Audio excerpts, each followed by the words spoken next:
नौवें पातशाह जी की पावन बाणी की कथा आपां प्रारंभ की सी। कल दो शब्द विचारे ने। धन श्री गुरु तेग बहादुर साहब ने गौड़ी राग विच ये 9 शब्द उच्चारण किए हैं। नौवें पातशाह जदों 9वें थां ते जोत आई बाबे बकाले की धरती ते उत्थे बह के 9 शब्द अपने मुखों उचारे। महापुरुषां साधुआं नूं उपदेश देंदियां उचारण कीते, संगत नूं उपदेश देंदियां उचारण कीते। कल मैनूं सिंह साहब ज्ञानी मोहन सिंह होणां दा फोन आया दरबार साहब तो। वो कहंदे वड्डियां संतां ने सानूं दस्सिया सी, संत ज्ञानी गुरबचन सिंह होणां ने, कि ये पावन शब्द 9वें पातशाह ने जदों बाबा मक्खण शाह लुबाणे ने सतगुरां नूं प्रगट कीता तां गुरगद्दी दे उत्ते बैठ के 9 शब्द राग गौड़ी दे महाराज जी ने उचारण कीते। सो ऐसा महापुरुषां दा अनुभव है। संप्रदायी विद्वान महापुरुष दसदे है कि जिहड़े नाल सतगुरां दे साधुआं दी मंडली सी, उन्हां प्रति महाराज जी ने पावन शब्द उच्चारण किए हैं। श्री गुरु तेग बहादुर साहिब 9वें पातशाह तेग बहादुर जगत गुरु श्री गुरु तेग बहादुर साहिब महाराज जी ये पावन अमृत बचन उच्चारण कर रहे ने। सरवण करन तो पहला 9वें पातशाह दे पवित्र चरनां विच अपनियां हाजरियां लवाओ। आखो जी सतनाम श्री वाहेगुरु साहिब जी। गौड़ी महला नौवा। प्राणी को हर जस मन नहीं आवे। महाराज जी फरमाउंदे आ 9वें पातशाह राग गौड़ी विच श्री गुरु तेग बहादुर साहब सानू सारियां नू संबोधन करके उपदेश दिंदे आ भी जिहड़े प्राणी हन। प्राणी किस नूं कहिंदे? जिहदे च प्राण चलदे ने उहनूं प्राणी कहिंदे आ। प्राणा वाला प्राणी होया। जिहड़ा प्राणा वाला होवे जिहदे च प्राण चलण ओ प्राणी। हे प्राणी, इस प्राणी नूं हरि दा जस जिहड़ा वो इहदे मन विच नहीं आउंदा। प्राणी को हर जस मन नहीं आवे। इस प्राणी नूं हरि अकाल पुरख परमेश्वर दा जिहड़ा जस है, वाहिगुरू दी जिहड़ी वडियाई है, वो इहदे मन विच आउंदी नहीं है। पुछया महाराज क्यों नहीं आउंदी मन च प्राणी दे हरि दा जस इहदे मन च क्यों नहीं आउंदा? दसदे हन अगली पंक्ति च। अहनिस मगन रहै माया में। कहो कैसे गुण गावे। पातशाह कहंदे आ भी उन्हां प्राणियां दे मन च हरि दा जस नहीं आउंदा। किन्हां दे भला? महाराज जी कहंदे जिहड़े रात दिन माया च मगन रहिंदे आ। अहनिस मगन रहै माया में। ਜਿਹੜੇ रात दे नठे पैर माया ची मगन रहिंदे हन। माया मनो ना विसरै मंगै दम्मा दम। जिन्हां दे हिरदियां चों माया दी बिरती नहीं विसरदी। माया दा केवल रुपईयां पैसिਆਂ ਨੂੰ थोड़ी माया ਕਹਿੰਦੇ ਆ। ਇਹਦੇ ਤੋਂ ਇਲਾਵਾ ਇਹ जो भी दिस ਰਿਹਾ सब माया ही है। साडा बोलना माया, साडा खाना माया, साडा ਪਹਿਰਣਾ भी माया, ये सब माया ही है। माया दे कई प्रकार दे रूप ने, कई तरह दे भेख ने। कहंदे उन्हां प्राणियां दे हिरदियां विच हरि दा जस नहीं आउंदा। उन्हां दे हिरदियां च नाम दी वडियाई नहीं वसदी, जिहड़े रात दिन माया च मगन रहिंदे हन। ते हुण जिहड़े रात दिन माया च मगन रहिंदे ने, दसो खां भला ओ किवें रब दे गुण गायन करन? कहो कैसे गुण गावे। कहो दसो खां। पातशाह पुछदे आ भी किवें गुण गाणगे जिन्हां दे मनां दे विच माया दी ममता बनी हुई है रात दिन। ਜਿਹੜੇ ਹਰ ਵੇਲੇ ਮਾਇਆ 'ਚ ਹੀ ਮਗਨ ਰਹਿੰਦੇ ਨੇ, ਉਹ ਰੱਬ ਦੇ ਗੁਣ ਕਿਵੇਂ ਗਾਇਨ ਕਰਨਗੇ? ਨਹੀਂ ਗਾ ਸਕਦੇ। ਉਹਨਾਂ ਨੂੰ ਜੇ ਕੋਈ ਕਹੇ ਵੀ ਨਾ ਵੀ ਗੁਣ ਗਾਇਆ ਕਰੋ ਪਰਮੇਸ਼ਰ ਦੇ, ਬਾਣੀ ਪੜ੍ਹਿਆ ਕਰੋ, ਭਾਈ ਗੁਰੂ ਘਰ ਜਾਇਆ ਕਰੋ, ਨਿਤਨੇਮ ਕਰਿਆ ਕਰੋ, ਤੇ ਉਹਨਾਂ ਦਾ ਜਵਾਬ ਪਤਾ ਕੀ ਹੁੰਦਾ? ਜੀ ਟਾਈਮ ਹੀ ਨਹੀਂ ਹੁੰਦਾ, ਜੀ ਸਮਾਂ ਨਹੀਂ ਲੱਗਦਾ, ਟਾਈਮ ਨਹੀਂ ਹੁੰਦਾ। ਇਹ ਜਵਾਬ ਹੁੰਦਾ ਉਹਨਾਂ ਲੋਕਾਂ ਦਾ। ਉਹਨਾਂ ਕੋਲ ਟਾਈਮ ਹੁੰਦਾ ਘੰਟਿਆਂ ਬੱਧੀ ਆਪਣਾ ਟਾਈਮ ਖਰਾਬ ਕਰਨ ਨੂੰ, ਨਿੰਦਾ ਕਰਨ ਕੋਲ ਵਾਸਤੇ ਉਹਨਾਂ ਕੋਲ ਟਾਈਮ ਖੁੱਲ੍ਹਾ, ਮਾੜੇ ਭੈੜੇ ਕੰਮ ਕਰਨ ਨੂੰ, ਬਦ ਫੈਲੀਆਂ ਕਰਨ ਨੂੰ ਵੀ ਟਾਈਮ ਬਥੇਰਾ, ਪਰ ਪਰਮੇਸ਼ਰ ਦੇ ਭਜਨ ਵਾਸਤੇ ਉਹਨਾਂ ਕੋਲ ਟਾਈਮ ਕੋਈ ਨਹੀਂ, ਕਿਉਂਕਿ ਉਹਨਾਂ ਦੀ ਮਨ ਦੀ ਬਿਰਤੀ ਮਾਇਆ ਦੇ ਵਿੱਚ ਮਗਨ ਹੋ ਰਹੀ ਹੈ। ਮਨ ਮਾਇਆ ਮਹਿ ਰਮ ਰਹਿਓ, ਨਿਕਸਤ ਨਾਹਿਨ ਮੀਤ, ਨਾਨਕ ਮੂਰਤ ਚਿਤਰ ਜਿਉ ਛਾੜਤ ਨਾਹਨ ਭੀਤ। ਜਿਵੇਂ ਕੰਧ ਦੇ ਉੱਤੇ ਤਸਵੀਰ ਬਣੀ ਹੋਵੇ ਤੇ ਵਿੱਚ ਹੀ ਫਿਕਸ ਹੁੰਦੀ ਹੈ ਨਾ, ਨਿਕਲਦੀ ਨਹੀਂ ਉਹਦੇ ਚੋਂ। ਕਹਿੰਦੇ ਏਦਾਂ ਮਨੁੱਖ ਦਾ ਮਨ ਮਾਇਆ ਦੇ ਵਿੱਚ ਰਮਿਆ ਹੋਇਆ, ਨੌਵੇਂ ਪਾਤਸ਼ਾਹ ਕਹਿੰਦੇ। ਹੁਣ ਜਿਨ੍ਹਾਂ ਦਾ ਮਨ ਮਾਇਆ ਦੇ ਵਿੱਚ ਹੀ ਰਮ ਰਿਹਾ, ਪਾਤਸ਼ਾਹ ਕਹਿੰਦੇ ਫਿਰ ਉਹ ਹਰੀ ਵਾਹਿਗੁਰੂ ਪਰਮੇਸ਼ਰ ਦੇ ਗੁਣ ਕਿਵੇਂ ਗਾਇਨ ਕਰਨ? ਕਹੋ ਕੈਸੇ ਗੁਣ ਗਾਵੇ, ਉਹ ਕਿਵੇਂ ਵਾਹਿਗੁਰੂ ਪਰਮੇਸ਼ਰ ਦੇ ਗੁਣਾਂ ਨੂੰ ਗਾਇਨ ਕਰਨ? ਕਲਗੀਧਰ ਪਾਤਸ਼ਾਹ ਜੀ ਕੋਲ ਕੁਝ ਪੰਡਤ ਆਏ ਇਕੱਠੇ ਹੋ ਕੇ, ਬ੍ਰਾਹਮਣ। ਮਹਾਰਾਜ ਜੀ, ਤੁਸੀਂ ਆਪਣੇ ਖਾਲਸੇ ਨੂੰ ਕਹਿ ਦਿੱਤਾ ਵੀ ਦਾਨ ਖਾਲਸੇ ਨੂੰ ਹੀ ਦੇਣਾ, ਬਾਹਮਣਾਂ ਨੂੰ ਦਾਨ ਨਹੀਂ ਦੇਣਾ, ਤੇ ਮਹਾਰਾਜ ਸਾਡਾ ਗੁਜ਼ਾਰਾ ਕਿਵੇਂ ਚੱਲੇਗਾ? ਸਤਿਗੁਰੂ ਜੀ ਕਹਿੰਦੇ ਵੀ ਤੁਹਾਨੂੰ ਵੀ ਦੇ ਦਿੰਦੇ ਆ ਦਾਨ, ਤੇ ਨਾਲੇ 5-5 ਸ਼ਰਫੀਆਂ ਦੇਾਂਗੇ ਰੋਜ਼ ਦੀਆਂ, ਸੋਨੇ ਦੀਆਂ। ਏਦਾਂ ਕਰਿਆ ਕਰੋ, ਸਵੇਰੇ 8 ਤੋਂ ਸ਼ਾਮ ਦੇ 5 ਵਜੇ ਤਾਈਂ, ਹਾਲਾਂਕਿ ਉਦੋਂ ਇਹ ਘੜੀ ਸਾਰਨੀ ਨਹੀਂ ਸੀ, ਪਰ 8-9 ਘੰਟੇ ਮਹਾਰਾਜ ਜੀ ਨੇ ਜਪਣ ਵਾਸਤੇ ਹੁਕਮ ਕੀਤਾ ਵੀ ਤੁਸੀਂ ਨਾਮ ਜਪਣਾ ਜਿਹੜਾ ਵੀ ਤੁਸੀਂ ਜਪਦੇ ਹੋ। ਸਵੇਰੇ ਆ ਕੇ ਜਪਿਆ ਕਰੋ, ਮਾਲਾ ਫੇਰਿਆ ਕਰੋ, ਖਾਣ ਨੂੰ ਦੁਪਹਿਰੇ ਵਧੀਆ ਪ੍ਰਸ਼ਾਦਾ ਵੀ ਮਿਲੇਗਾ, ਖੀਰ ਵੀ ਮਿਲੇਗੀ ਤੁਹਾਡੀ ਜਿਹੜੀ ਪਸੰਦ ਆ ਤੁਹਾਨੂੰ, ਚੰਗੇ ਮੇਵੇ ਪਾ ਕੇ, ਤੇ ਸ਼ਾਮ ਨੂੰ 5-5 ਸ਼ਰਫੀਆਂ ਦੇਾਂਗੇ ਤੁਹਾਨੂੰ ਸਾਰਿਆਂ ਨੂੰ। ਕਹਿੰਦੇ ਜੀ ਠੀਕ ਹੈ। ਹੁਣ ਜਦੋਂ ਬਹਿ ਗਏ, ਕਦੇ ਜਪ ਲਿਆ ਕਰਨ, ਕਦੇ ਆਪੋ 'ਚ ਗੱਲਾਂ ਲੱਗ ਪਿਆ ਕਰਨ। ਦੁਪਹਿਰੀ ਚੰਗਾ ਪ੍ਰਸ਼ਾਦਾ ਵੀ ਮਿਲਿਆ, ਮਸਾਂ ਇਹਨਾਂ ਨੇ ਟਾਈਮ ਪਾਸ ਕੀਤਾ, ਤੇ ਸ਼ਾਮ ਨੂੰ 5-5 ਸ਼ਰਫੀਆਂ ਲਈਆਂ ਤੇ ਚਲੇ ਗਏ। ਸਤਿਗੁਰਾਂ ਆਖਿਆ ਕੱਲ ਫੇਰ ਆ ਜਾਓ ਭਾਈ। ਅਗਲੇ ਦਿਨ ਆਏ, ਸਿੰਘਾਂ ਨੂੰ ਹੁਕਮ ਕੀਤਾ ਵੀ ਇਹਨਾਂ ਨੂੰ ਅੱਜ ਗੱਲਾਂ ਨਹੀਂ ਕਰਨ ਦੇਣੀਆਂ, ਆਪੋ 'ਚ ਤੇ ਗੱਪਾਂ ਨਹੀਂ ਮਾਰਨ ਦੇਣੀਆਂ। ਅਗਲੇ ਦਿਨ ਜਦੋਂ ਬੈਠੇ ਗੱਲਾਂ ਕਰਨ, ਤੇ ਸਿੰਘ ਨੇ ਟੋਕ ਦਿੱਤਾ ਵੀ ਭਜਨ ਕਰੋ, ਗੱਲਾਂ ਨਹੀਂ ਕਰਨੀਆਂ। ਬੜੇ ਔਖੇ ਸੌਖੇ ਪਤਾ ਨਹੀਂ ਕਿਵੇਂ ਕਿਵੇਂ ਪਾਸੇ ਵੱਟ ਕੇ, ਕਦੇ ਟੇਢੇ, ਕਦੇ ਇੱਧਰ ਕਦੇ ਉੱਧਰ ਹੋ ਕੇ ਇਹਨਾਂ ਨੇ ਟਾਈਮ ਪਾਸ ਕੀਤਾ।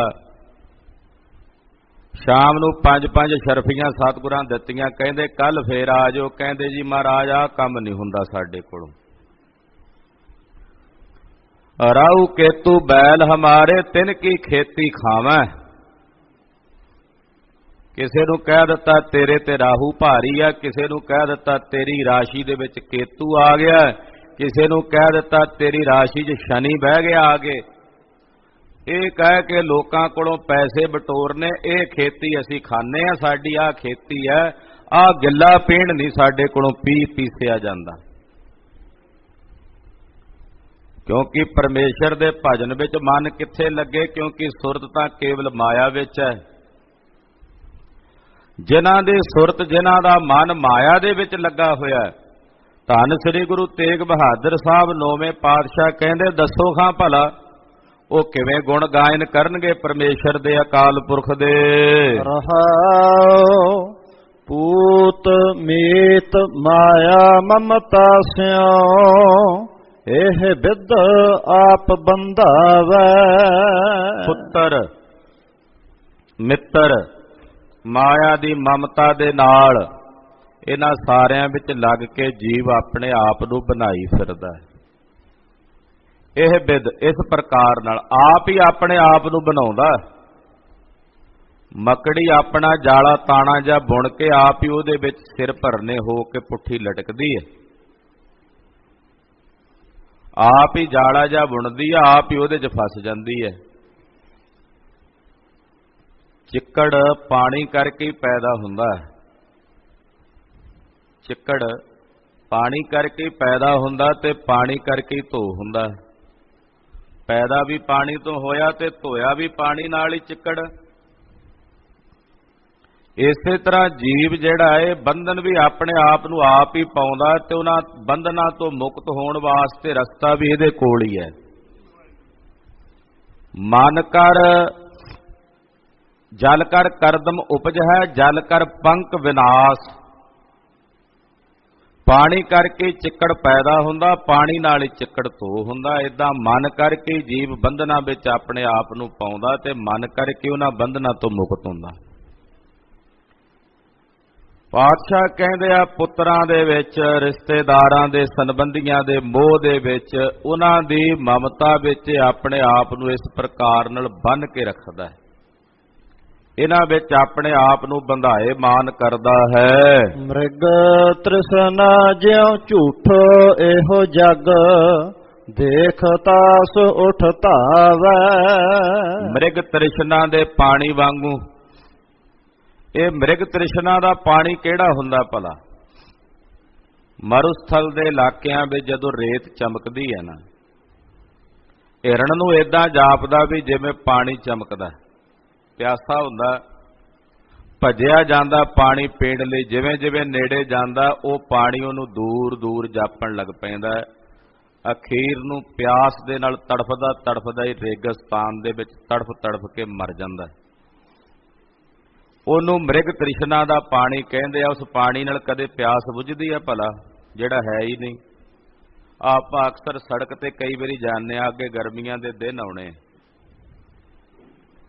ਜੇਠ ਹਾੜ ਦੇ ਦਿਨਾਂ ਵਿੱਚ ਜਦੋਂ ਤੁਸੀਂ ਦੂਰ ਨਿਗਾਹ ਮਾਰੋਗੇ ਸੜਕ ਦੇ ਉੱਤੇ ਨਾ, ਲੂ ਜੀ ਪੈਂਦੀ, ਏਦਾਂ ਜਾਪੇਗੀ ਚਮਕਦੀ ਜਿਵੇਂ ਪਾਣੀ ਪਿਆ ਹੋਇਆ।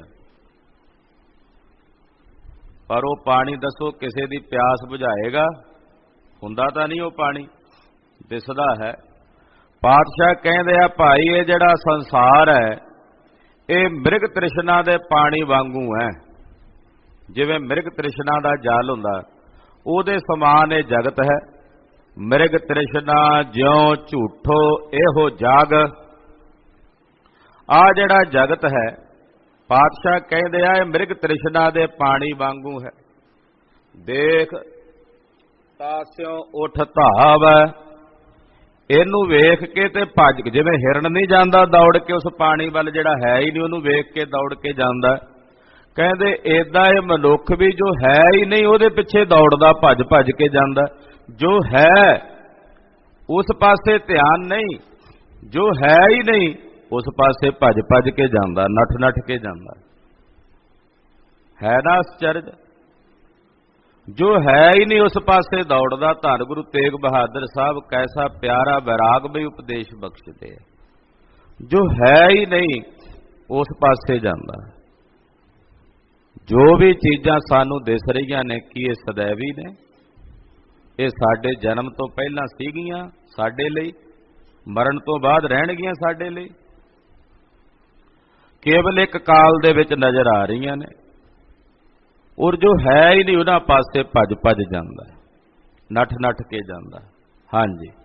ਭੁਗਤ ਮੁਕਤ ਕਾ ਕਾਰਨ ਸੁਆਮੀ, ਮੂੜਤਾ ਹੈ ਬਿਸਰਾਵੈ। ਭੁਗਤੀ ਤੇ ਮੁਕਤੀ ਦਾ ਜਿਹੜਾ ਕਾਰਨ ਹੈ ਉਹ ਅਕਾਲ ਪੁਰਖ ਵਾਹਿਗੁਰੂ ਪਰਮੇਸ਼ਰ ਸੁਆਮੀ ਹੈ। ਉਹ ਭੁਗਤੀ ਵੀ ਦਿੰਦਾ ਤੇ ਮੁਕਤੀ ਵੀ ਦਿੰਦਾ। ਇੱਥੇ ਗੁਰਦੇਵ ਨੇ ਭੁਗਤ ਮੁਕਤ ਦੋਵਾਂ ਦੀ ਵਰਤੋਂ ਕੀਤੀ ਹੈ। ਪਰਮੇਸ਼ਰ ਭੁਗਤੀ ਦਾ ਦਾਤਾ ਵੀ ਹੈ, ਮੁਕਤੀ ਦਾ ਦਾਤਾ ਵੀ ਹੈ। ਕਿਉਂਕਿ ਮਨੁੱਖ ਨੇ ਸੰਸਾਰ 'ਚ ਰਹਿਣਾ, ਇਹਨੂੰ ਭੁਗਤੀ ਵੀ ਚਾਹੀਦੀ ਹੈ ਤੇ ਮੁਕਤੀ ਵੀ ਚਾਹੀਦੀ ਹੈ। ਕੱਲੀ ਮੁਕਤੀ ਤੇ ਗੱਲ ਨਹੀਂ ਨਾ ਬਣਦੀ, ਭੁਗਤੀ ਵੀ ਤਾਂ ਸਰੀਰ 'ਚ ਰਹਿਣਾ, ਸਰੀਰ ਦੀ ਭੁਗਤੀ ਵੀ ਹੈ। ਇਹਨੂੰ ਭੋਜਨ ਵੀ ਚਾਹੀਦਾ, ਕੱਪੜਾ ਵੀ ਚਾਹੀਦਾ। वाहिगुरु पार ब्रह्म परमेश्वर जो सारे जगत का स्वामी है, महाराज जी कहते हो भुगती ते मुक्ति का कारण है। कारण लिखिया महाराज जी ने इत्थे, कारण जिस तो भुगती मुक्ति पैदा हुंदी है। पर ये मूर्ख किहो जिहा, मूड़ ताहे बिसरावै। ये मूर्ख उस वाहिगुरु नूं परमेश्वर नूं अपने हिरदे चों विसारी बैठा। ये मूर्ख नूं रब चेते ही कोई नहीं, जिहड़ा भुगती ते मुक्ति दा दाता है। सुखमणी साहब दी 6वीं अष्टपदी जदों गुरु अर्जन देव साहब जी दी उचारण कीती हुई पढ़दे हां, उहदे विच मेरे सतगुरां ने जिस वाहिगुरु ने भुगती दिती है, यानी कि जिसने अरोग देही दिती है, जिसने सोहणे मंदिर दिते है, जिसने 36 प्रकार दे भोजन दिते है, जिसने अरोग देही प्रदान कीती है, जिसने साख संबंधी उपर दे दिते ने, जदों बिरध होया पातशाह कहंदे आ उसनूं चेते कर, उसनूं याद कर भी जिस दी किरपा नाल ये सब कुछ हो रहा है। पर मूर्ख मनुख भुगती दे उस दाते नूं अपने हिरदे चों विसारी बैठा। मुक्ति दा दाता वाहिगुरु परमेश्वर है, उन्हों भी ये मूर्ख ने अपने हिरदे विचों धन गुरु तेग बहादुर साहब कहंदे विसारिया होया। जन नानक कोटन मैं कहो, भजन राम को पावै। धन श्री गुरु तेग बहादुर साहब जी कहंदे आ, करोड़ां विचों कोई, इत्थे करोड़ां दी गल कीती ते करोड़ां विचों फिर किसे कोई दी एक अद्धे दी गल कीती है कि करोड़ां विचों कोई एक अद्धा है जिहड़ा गुरमुख हो के परमेश्वर दे नाम दा भजन करदा, जिन्हों राम दे भजन की प्राप्ति हुंदी है। करोड़ां विचों तत थोड़ा ही होया करदा है, फोक बहुत हुंदी है। लस्सी दीयां चाटियां भर जांदियां ने, पर विचों तत जिहड़ा निचोड़ आ, वो थोड़ा ही निकलदा, मक्खण। आम करके कई वीर कह दिंदे आ भी सिख किन्ने को ने, आटे च लूण वांगू ने, कहंदे आ ना। जदों जंगां युद्धां दा वेड़ा सी खालसे दा, उदों मलेच्छ भी कहंदे सन, तुरक भी कहंदे सन भी ये किन्ने किन्ने तां आटे च लूण वांगू ने, थोड़े ने। पर सिंह पता की जवाब दिंदे सन, वो कहंदे आ लूण थोड़ा भी पिया होवे ना आटे विच तां भी अपना स्वाद वखरा विखाउंदा, भावें थोड़ा ही होवे। आटे 'च पिया लूण स्वाद दसदा नहीं है भी मैं हाँ मलेच्छो खालसे नूं तुसीं लूण दस दिओ, पर असीं अपनी वखरी होंद करके दसदे हां भी तुहाडे तों वध प्रतापी हां असीं।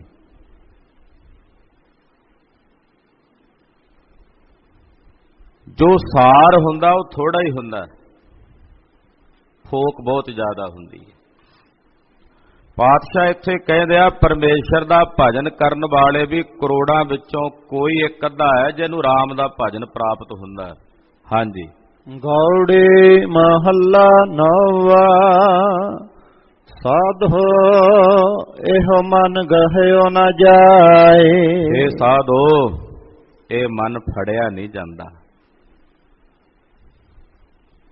इनू फड़िया नहीं जाता। गहिओ का मतलब इनू पकड़िया नहीं जाता, बड़ा औखा काम है इनू फड़ना।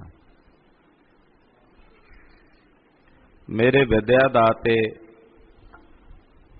वो बड़े प्यारे बचन करदे कहंदे साधना के संबंध च, कहंदे मन की है मन फुरनियां दा संकल्पां विकल्पां दा समूह है। मन कोई शरीर का अंग नहीं है, मन भाव है, मन फुरने है, मन संकल्प है।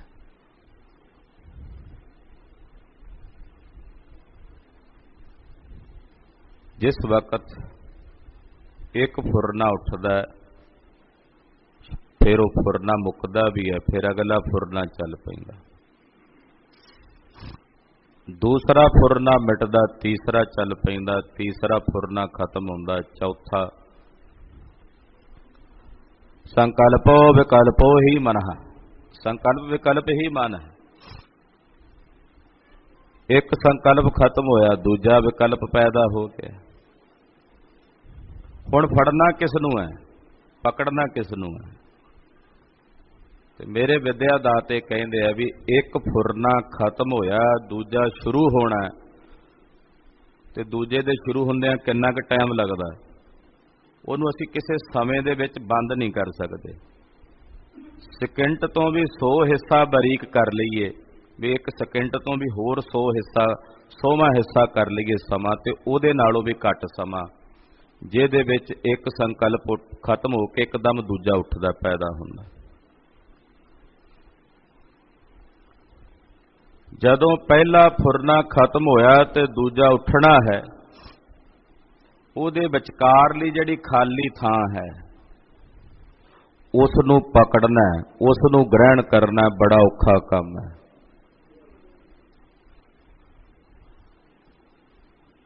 ਉਹਨੂੰ ਪਕੜਨਾ, ਉਹਦੇ ਬਾਰੇ ਗੁਰਬਾਣੀ ਦਾ ਪਾਤਸ਼ਾਹ ਦਾ ਮਹਾਵਾਕ ਹੈ, ਅਰਧ ਉਰਧ ਕੈ ਮੰਝ ਬਸੇਰਾ। ਫੁਰਨੇ ਦੇ ਇਧਰ ਤੇ ਉਧਰ ਦੇ ਵਿਚਕਾਰ ਪਰਮੇਸ਼ਰ ਵਸਦਾ।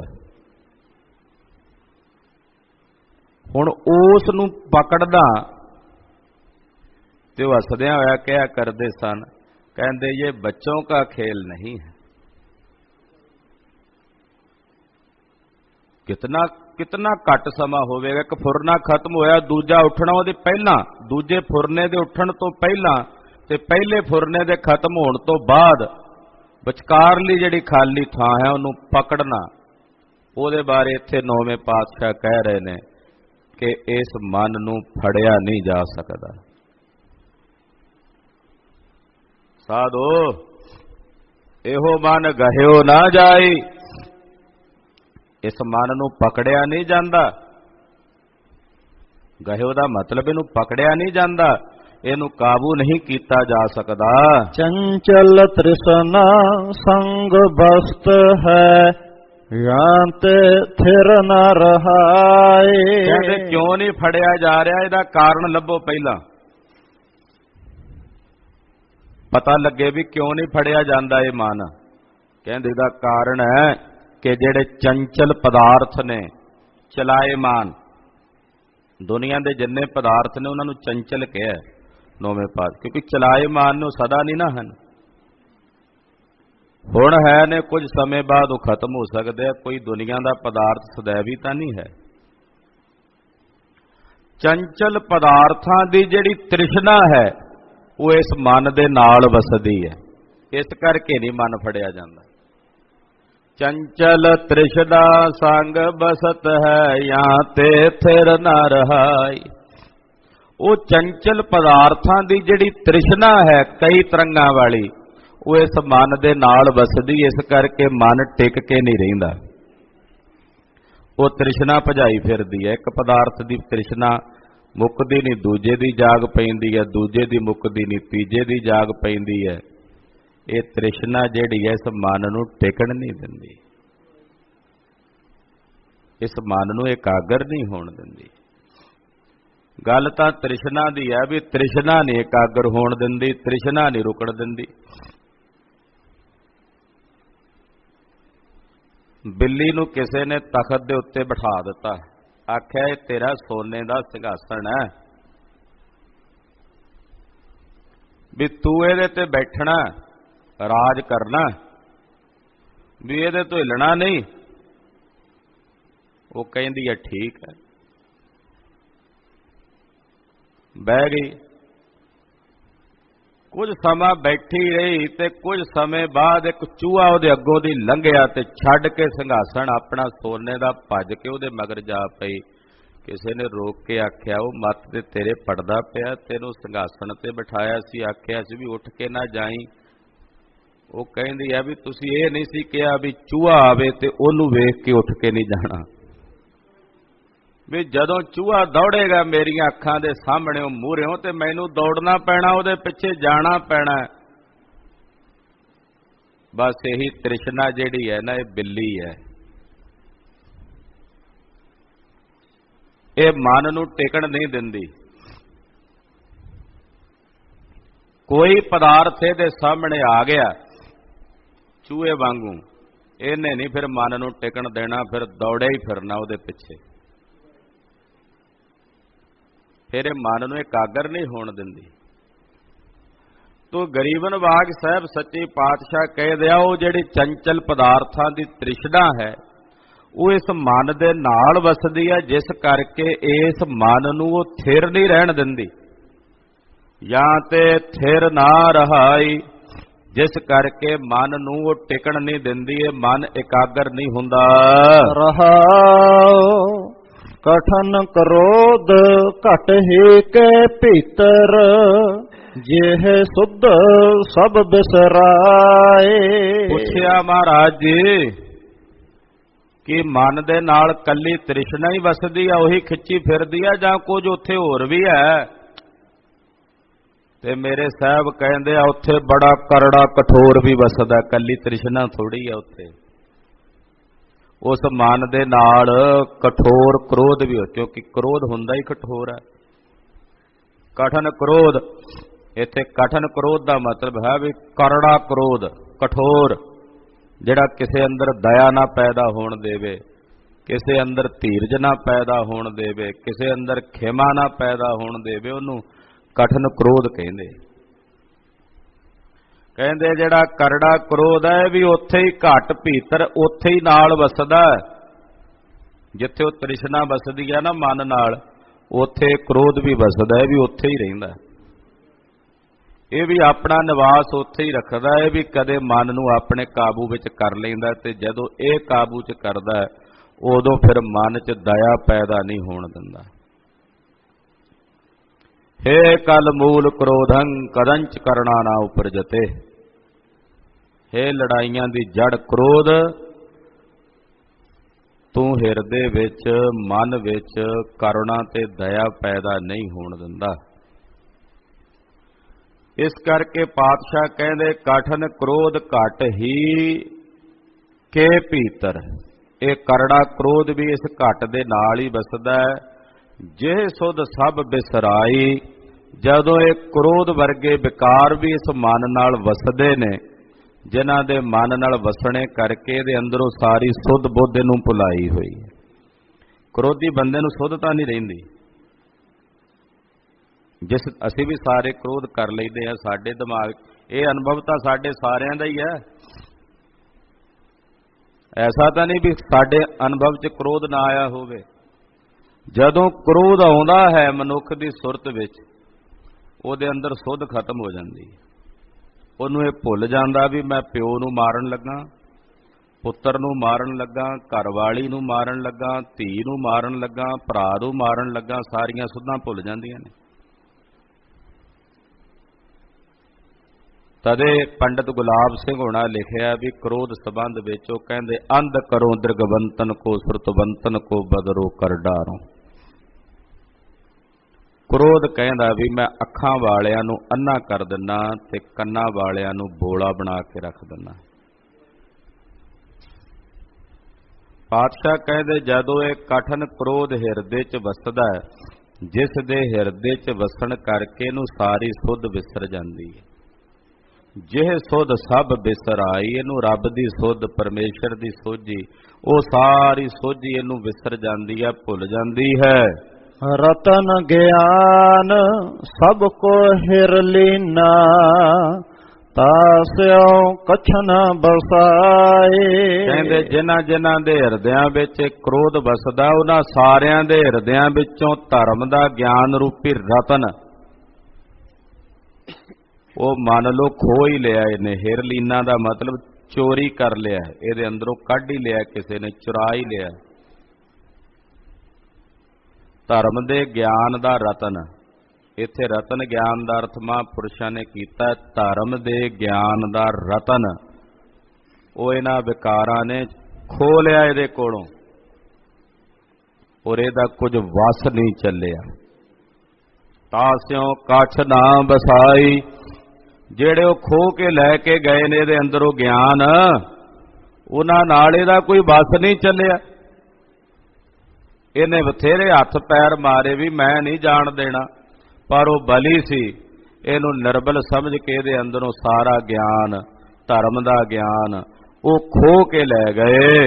ਜੋਗੀ ਯਤਨ ਕਰਤ ਸਭ ਹਾਰੇ, ਗੁਣੀ ਰਹੇ ਗੁਣ ਗਾਏ। ਹੁਣ ਉਦਾਹਰਣ ਵੀ ਦਿੰਦੇ ਆ ਵੀ ਕਿਵੇਂ, ਵੇਖੋ ਲੈ ਜਾਂਦੇ ਆ ਗਿਆਨ ਨੂੰ ਚੋਰ ਚੁਰਾ ਕੇ, ਖੋਹ ਕੇ।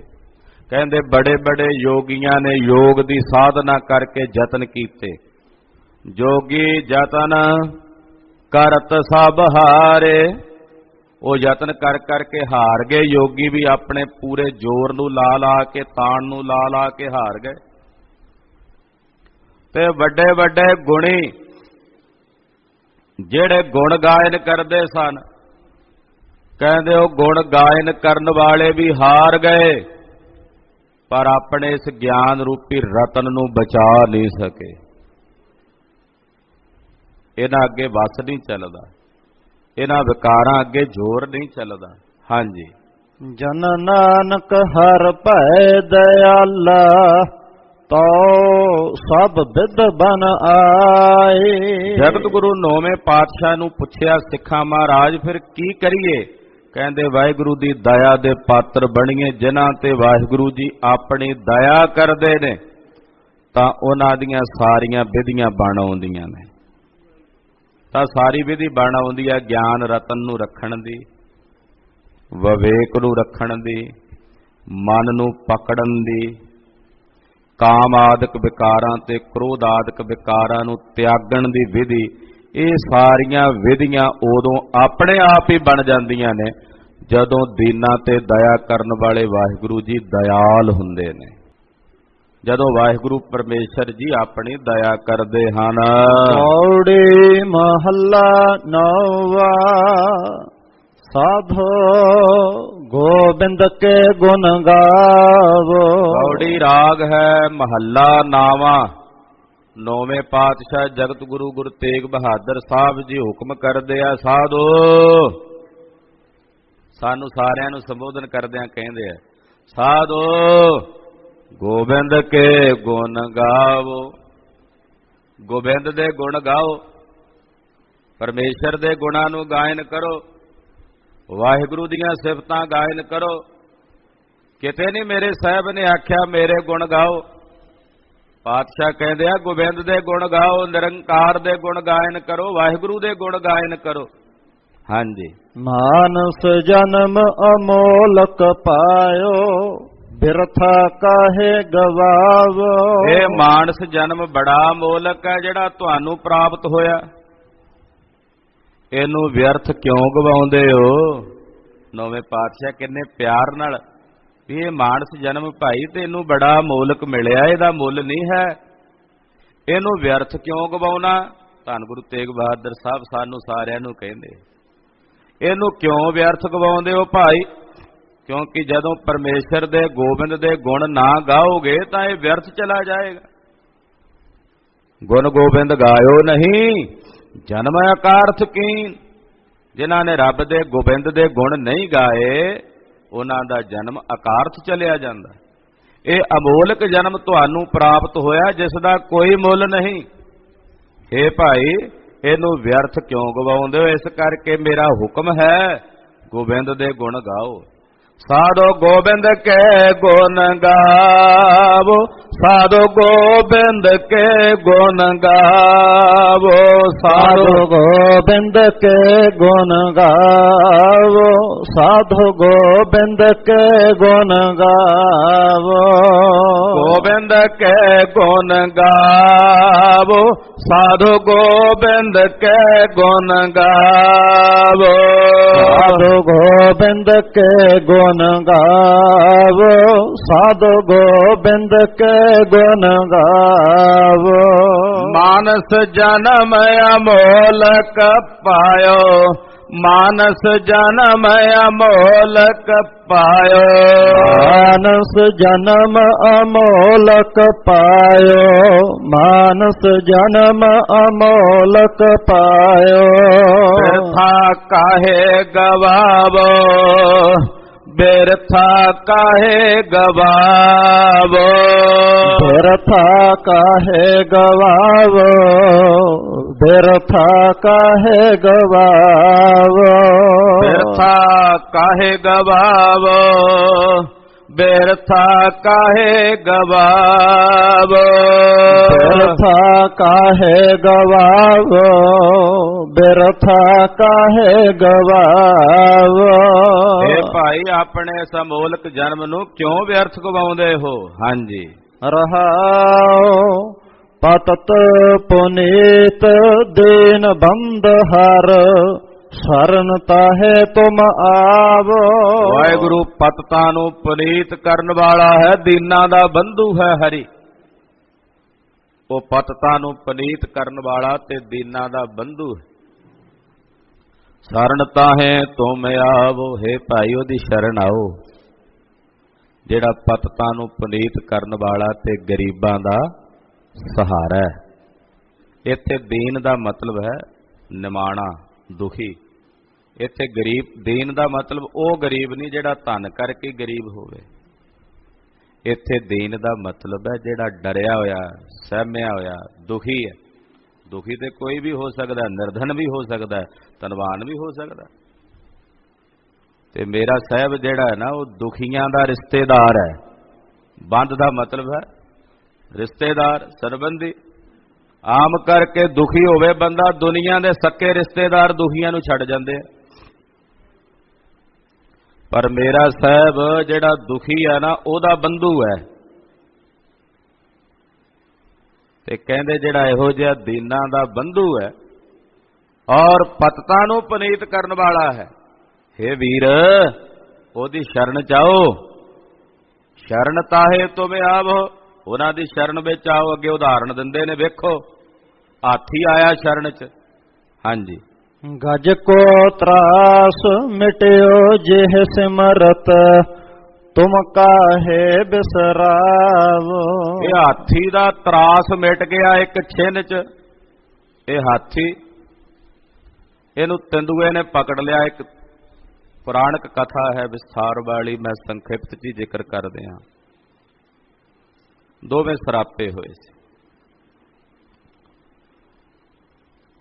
ਤੰਦੂਆ ਉਹਨੇ ਹਾਥੀ ਨੂੰ ਆਪਣੀਆਂ ਤੰਦਾਂ ਦੇ ਵਿੱਚ ਪਕੜ ਲਿਆ, ਜਕੜ ਲਿਆ। ਹਾਥੀ ਮਰਨ ਲੱਗਾ ਭੁੱਖ ਨਾਲ। ਸਾਥੀ ਉਹਦੇ ਜਿੰਨੇ ਸਨ ਸਾਰੇ ਛੱਡ ਗਏ, ਕੋਈ ਨਾ ਆਵੇ ਨੇੜੇ। ਅਖੀਰ ਨੂੰ ਇਹਨੂੰ ਵੀ ਸੋਝੀ ਆਈ, ਕਿਉਂਕਿ ਸਰਾਪਿਆ ਹੋਇਆ ਸੀ। ਜਿਸ ਤਲਾਬ ਦੇ ਵਿੱਚ ਤੰਦੂਏ ਇਹਨਾਂ ਨੂੰ ਪਕੜਿਆ, ਉਹਦੇ ਵਿੱਚ ਇੱਕ ਕਮਲ ਦਾ ਫੁੱਲ ਇਹਨੇ ਆਪਣੀ ਸੁੰਡ ਨਾਲ ਤੋੜਿਆ ਔਰ ਪਰਮੇਸ਼ਰ ਨੂੰ ਚੇਤੇ ਕਰਕੇ ਉਹਨੂੰ ਅਰਪਣ ਕੀਤਾ। ਕਹਿੰਦੇ ਉਸੇ ਵੇਲੇ ਪ੍ਰਭੂ ਜੀ ਆਏ, ਉਸ ਤੰਦੂਏ ਦੀਆਂ ਤੰਦਾਂ ਕੱਟੀਆਂ ਤੇ ਹਾਥੀ ਨੂੰ ਉਸ ਦੀਆਂ ਗ੍ਰਿਫਤਾਂ ਵਿੱਚੋਂ ਮੁਕਤ ਕਰ ਦਿੱਤਾ। ਨੌਵੇਂ ਪਾਤਸ਼ਾਹ ਪੁਰਾਣਕ ਸਾਖੀ ਦੀ ਇੱਥੇ ਉਦਾਹਰਣ ਦੇ ਰਹੇ ਨੇ। ਕਹਿੰਦੇ ਗਜ ਕੋ ਤਰਾਸ ਮਿਟਿਓ ਜਿਹ ਸਿਮਰਤ, ਹਾਥੀ ਦਾ ਤਰਾਸ ਮਿਟ ਗਿਆ ਜਿਸ ਦਾ ਸਿਮਰਨ ਕਰਕੇ। ਜੋ ਹਾਥੀ ਇੱਕ ਪਸ਼ੂ ਸੀ, ਉਹਦਾ ਤਰਾਸ ਮਿਟ ਗਿਆ ਰੱਬ ਦਾ ਸਿਮਰਨ ਕਰਕੇ। ਤੂੰ ਤਾਂ ਬੰਦਾ, ਤੂੰ ਕਿਉਂ ਵਿਸਾਰਦਾ ਉਹਨੂੰ, ਵਾਹਿਗੁਰੂ ਨੂੰ, ਪਰਮੇਸ਼ਰ ਨੂੰ। ਤੁਮ ਕਾਹੇ ਬਿਸਰਾਵੋ, ਤੂੰ ਤਾਂ ਮਨੁੱਖ ਹੈ ਬਈ, ਤੂੰ ਉਸ ਵਾਹਿਗੁਰੂ ਪਰਮੇਸ਼ਰ ਨੂੰ ਕਿਉਂ ਵਿਸਾਰਦਾ ਹੈ। ਕਾਜ ਅਬਮਾਨ ਮੋਹ ਮਾਇਆ ਫੁਨ, ਭਜਨ ਰਾਮ ਚਿਤ ਲਾਵੋ। ਆਪਣੇ ਹਿਰਦੇ ਚੋਂ ਅਭਿਮਾਨ ਛੱਡ, ਮਾਇਆ ਦਾ ਮੋਹ ਛੱਡ ਔਰ ਰਾਮ ਦਾ ਜਿਹੜਾ ਭਜਨ ਹੈ ਉਹਦੇ ਵਿੱਚ ਆਪਣਾ ਚਿੱਤ ਲਾ। ਆਪਣਾ ਮਨ ਰਾਮ ਦੇ ਭਜਨ ਵਿੱਚ ਜੋੜ। ਨਾਨਕ ਕਹਿਤ ਮੁਕਤ ਪੰਥ ਇਹੋ, ਗੁਰਮੁਖ ਹੋਏ ਤੁਮ ਪਾਵੋ। ਜਗਤ ਗੁਰੂ ਸ੍ਰੀ ਗੁਰੂ ਤੇਗ ਬਹਾਦਰ ਸਾਹਿਬ ਜੀ ਕਹਿੰਦੇ ਆ, ਇਹ ਮੁਕਤੀ ਦਾ ਰਾਹ ਹੈ, ਇਹ ਮੁਕਤੀ ਦਾ ਰਸਤਾ ਪਰਮੇਸ਼ਰ ਦਾ ਭਜਨ। ਇਹ ਗੁਰੂ ਦੇ ਮੁਖ ਦੁਆਰਾ ਤੁਹਾਨੂੰ ਪ੍ਰਾਪਤ ਹੋਣਾ। ਜਦੋਂ ਗੁਰਮੁਖ ਬਣੋਗੇ ਤਾਂ ਤੁਹਾਨੂੰ ਇਹ ਰਸਤਾ ਪ੍ਰਾਪਤ ਹੋਵੇਗਾ। ਸਤਿਗੁਰੂ ਜੀ ਕਿਰਪਾ ਕਰਨ। ਸਾਡਾ ਗਾਵਿਆ ਸੁਣਿਆ ਥਾਏ ਪਾਵਨ, ਨੌਵੇਂ ਪਾਤਸ਼ਾਹ ਜਗਤ ਗੁਰੂ ਸ੍ਰੀ ਗੁਰੂ ਤੇਗ ਬਹਾਦਰ ਸਾਹਿਬ ਸਾਡੀਆਂ ਹਾਜ਼ਰੀਆਂ ਆਪਣੇ ਚਰਨਾਂ 'ਚ ਲਾਵਣ। ਹੋਈਆਂ ਭੁੱਲਾਂ ਚੁੱਕਾਂ ਦੀ ਖਿਮਾ। ਵਾਹਿਗੁਰੂ ਵਾਹਿਗੁਰੂ ਵਾਹਿਗੁਰੂ ਵਾਹਿਗੁਰੂ।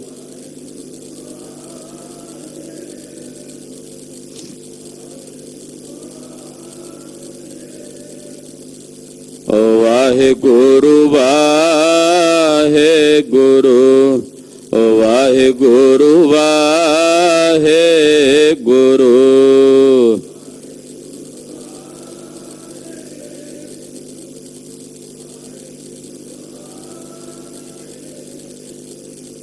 साधु गोबिंद के गुण गावो, साधु गोबिंद के गुण गावो।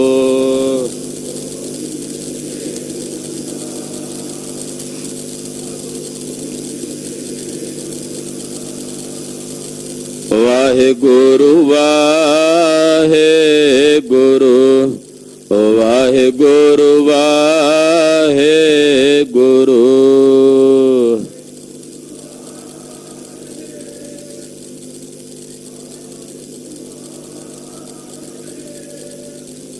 वाहिगुरु जी का खालसा, वाहिगुरु जी की फतेह।